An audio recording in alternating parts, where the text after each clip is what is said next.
Hi ഉദ്യോഗാർത്ഥികളെ, civil engineering ഉദ്യോഗാർത്ഥികളെ സംബന്ധിച്ച് ഒരു പരീക്ഷ കൂടി നമ്മുടെ ജൂലൈ മാസത്തിലെ PSC കലണ്ടറിൽ വന്നിട്ടുണ്ട്. നിങ്ങളത് ഓൾറെഡി ശ്രദ്ധിച്ചിട്ടുണ്ടാവും. Work superintendent, soil survey and soil conservation ഡിപ്പാർട്ട്മെന്റിലേക്കുള്ള വർക്ക് സൂപ്രണ്ടിന്റെ പരീക്ഷയും അതോടൊപ്പം തന്നെ ഗ്രൗണ്ട് വാട്ടർ ഡിപ്പാർട്ട്മെന്റിലേക്കുള്ള ട്രേസർ എന്ന തസ്തികയിലേക്കുള്ള പരീക്ഷയും, ഈ രണ്ട് പരീക്ഷയും ഒറ്റ കോമൺ എക്സാം ആയിട്ടാണ്, ഈ രണ്ട് തസ്തികയിലേക്കും ഒറ്റ കോമൺ എക്സാം ആയിട്ടാണ് നടത്തുന്നത്, വർക്ക് സൂപ്രണ്ട് ആൻഡ് ട്രേസർ. അപ്പൊ ഈ രണ്ട് പരീക്ഷയ്ക്കായിട്ട്, രണ്ട് തസ്തികയ്ക്കായിട്ടും ഒരു സിലബസ് നമുക്ക് പഠിച്ചാൽ മതി. വർക്ക് സൂപ്രണ്ടിന്റെ സിലബസ് നമുക്കറിയാം, പല ജില്ലകൾക്കായിട്ടാണ്, ഡിസ്ട്രിക്ട് വൈസ് ആയിട്ടാണ് ഈ വർക്ക് സൂപ്രണ്ട് സോയിൽ സർവേയിലേക്കുള്ള നിയമനം നടക്കുന്നത്. അപ്പൊ ഇത് 8 ജില്ലകളോളം, തിരുവനന്തപുരം, കൊല്ലം, ആലപ്പുഴ ഉൾപ്പെടെ 8 ജില്ലകളോളം, കണ്ണൂർ, വയനാട് ഒക്കെ ഉണ്ട്. അപ്പോൾ അങ്ങനെ 8 ജില്ലകളിലേക്കാണ് ഇപ്പോൾ ഈ വർക്ക് സൂപ്രണ്ടിന്റെ നിയമനം നടക്കുന്നത്. മറ്റ് ജില്ലകളിലേക്കുള്ള പരീക്ഷ നേരത്തെ നടന്നിട്ടുണ്ട്, അതിന്റെ സിലബസ് നമുക്കറിയാം, അതേ സിലബസ് തന്നെയാണ് ഈ പരീക്ഷയ്ക്കായിട്ട് വന്നിട്ടുള്ളത്. അപ്പോൾ അത് നമ്മളെ സംബന്ധിച്ച് അഡ്വാൻറ്റേജ് ആണ്, നമുക്ക് ഓൾറെഡി അറിയാം സിലബസ്. അതോടൊപ്പം തന്നെ ഈ പറഞ്ഞ ട്രേസർ 189/2023 എന്ന് പറഞ്ഞ കാറ്റഗറി നമ്പറിൽ വന്നിട്ടുള്ള ട്രേസർ എന്ന് പറഞ്ഞ തസ്തികയിലെ ഗ്രൗണ്ട് വാട്ടർ ഭൂജല വകുപ്പിലേക്കുള്ള നിയമനമാണ്. അതിന്റെ പരീക്ഷയും ഒരുമിച്ച് നടക്കുകയാണ്. ഡേറ്റ് ജൂലൈ 10-ാം തീയതിയാണ്. അതായത് ഈ വർഷം 2024 ജൂലൈ 10-ാം തീയതിയാണ് ഈ രണ്ട് പരീക്ഷകളിലൂടെ കോമൺ ആയിട്ട് നടക്കുന്നത് എന്നുള്ള കാര്യം മനസ്സിലാക്കുക. അപ്പൊ നല്ലൊരു ഓപ്പർച്യൂണിറ്റിയാണ്, ഒരുപാട് അവസരങ്ങളുണ്ട്. ഏതാണ്ട് ട്രേസർക്ക് ഏതാണ്ട് 30,000-ഓളം പേര് അപ്ലൈ ചെയ്തിട്ടുണ്ട്. മറ്റ് വർക്ക് സൂപ്രണ്ട് ഓരോ ജില്ലകൾക്കായിട്ട് വ്യത്യസ്തമായ ആപ്ലിക്കൻസിന്റെ എണ്ണമാണ് കൊടുത്തിരിക്കുന്നത്. എങ്കിലും നമ്മളെ സംബന്ധിച്ച്, നന്നായിട്ട് പഠിച്ചുകൊണ്ടിരിക്കുന്ന ഉദ്യോഗാർത്ഥികളെ സംബന്ധിച്ച് വലിയൊരു ഓപ്പർച്യൂണിറ്റി തന്നെയാണ്. ഇനിയും നിങ്ങൾക്ക് പഠിച്ചു തുടങ്ങാൻ സമയമുണ്ട്. കാരണം ഇതിന്റെ സിലബസ് കൂടെ നമുക്കൊന്ന് നോക്കാം.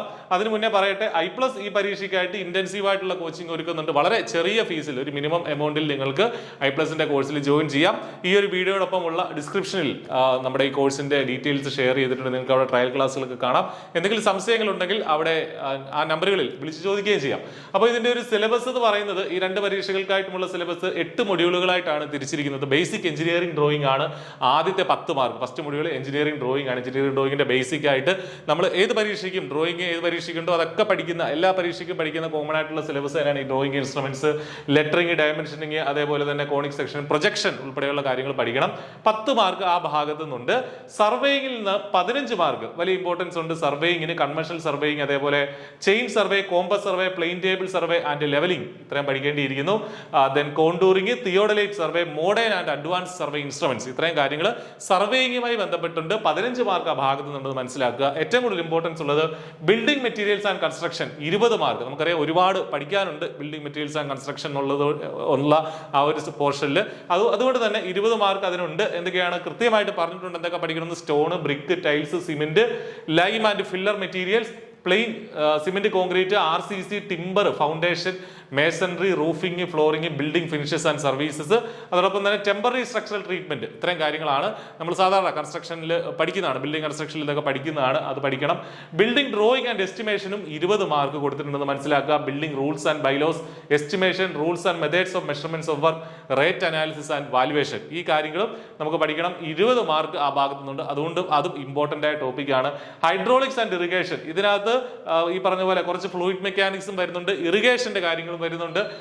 Storage and diversion, head works, reservoir, dam, canals തുടങ്ങിയ കാര്യങ്ങൾ. ദെൻ ഫ്ലൂയിഡ് മെക്കാനിക്സിൽ നിന്ന് പ്രോപ്പർട്ടീസ് ഓഫ് ഫ്ലൂയിഡ്, അത് ഇമ്പോർട്ടന്റ് ആണ്. Measurement of pressure, type of hydraulic energy, ഇത്രയും കാര്യങ്ങൾ ആ ഭാഗത്ത് നിന്ന് പഠിച്ചാൽ മതിയാകും.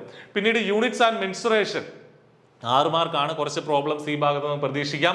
യൂണിറ്റ്സ് ഓഫ് മെഷർമെന്റ്സ്, സിമ്പിൾ ആയിട്ടുള്ള കാര്യമാണ്. Then measurement and perimeter of triangles, polygons and circles, ഈ കാര്യങ്ങൾ, അതിന്റെ ഇക്വേഷൻസ്, അതിൽ നിന്നുള്ള പ്രോബ്ലംസ് ഒക്കെ നമ്മൾ ചെയ്ത് പഠിക്കേണ്ടിയിരിക്കുന്നു. വോളിയം കണ്ടുപിടിക്കാനുള്ള ഇക്വേഷനും അതുപോലെ തന്നെ പല തരം സോളിഡ്സിന്റെ കാര്യങ്ങൾ നമ്മൾ പഠിക്കണം. അപ്ലൈഡ് മെക്കാനിക്സ് എന്നുള്ള രീതിയിൽ നമ്മൾ എന്താണ്, സിമ്പിൾ മെഷീൻസ്, ലിവേഴ്സ് തുടങ്ങിയ കാര്യങ്ങളൊക്കെയാണ് അവിടെ വരുന്നത്. Then simple stress and strain, friction, shear force and bending moment, അതിന്റെ ബേസിക് ആയിട്ടുള്ള കാര്യങ്ങൾ. ദെൻ സ്പീഡ് ആൻഡ് വെലോസിറ്റി, ഇത്രയും കാര്യങ്ങളാണ്. അപ്ലൈഡ് മെക്കാനിക്സ് എന്ന് പറഞ്ഞ ഭാഗത്ത് 6 മാർക്ക് കൊടുത്തിട്ടുണ്ട്. പിന്നീട് ഓട്ടോക്യാഡിന്റെ ബേസിക് ആയിട്ടുള്ള കാര്യങ്ങൾ, introduction, basic commands, drawing tool bar and printing, ഈ പറഞ്ഞ പ്ലോട്ടിംഗ് ആൻഡ് പ്രിന്റിംഗ് തുടങ്ങിയ ഭാഗത്തു നിന്നുള്ള ചോദ്യങ്ങളായിരിക്കും ഉണ്ടാവുക. അപ്പോൾ ഇതാണ് ഈ പരീക്ഷയുടെ സിലബസ്. അപ്പോൾ ഇത് അത്ര ബുദ്ധിമുട്ടുള്ള സിലബസ് ഒന്നുമല്ല. ഇനി പഠിച്ചു തുടങ്ങിയാൽ പോലും ജൂലൈ 10-ാം തീയതി നടക്കുന്ന ഈ പരീക്ഷയ്ക്കായിട്ട് നമുക്ക് പഠിച്ചെടുക്കാനായിട്ട് പറ്റും. അപ്പോൾ ഒട്ടും വൈകണ്ട, സ്റ്റാർട്ട് ചെയ്യുക. കോച്ചിങ്ങിന്റെ ആവശ്യം ഉണ്ടെങ്കിൽ I+ നിങ്ങളോടൊപ്പം ഉണ്ട്. ചെറിയ ഫീസിൽ I+ന്റെ കോഴ്സിൽ എൻറോൾ ചെയ്യാം. വീഡിയോടൊപ്പമുള്ള ഡിസ്ക്രിപ്ഷനൊക്കെ ശ്രദ്ധിക്കുക, ഫസ്റ്റ് കമന്റ് ശ്രദ്ധിക്കുക. അപ്പോൾ പഠിച്ചു തുടങ്ങുക, നല്ലൊരു സർക്കാർ ജോലിയിലേക്ക് എത്തിച്ചേരുക. All the very best. Thank you.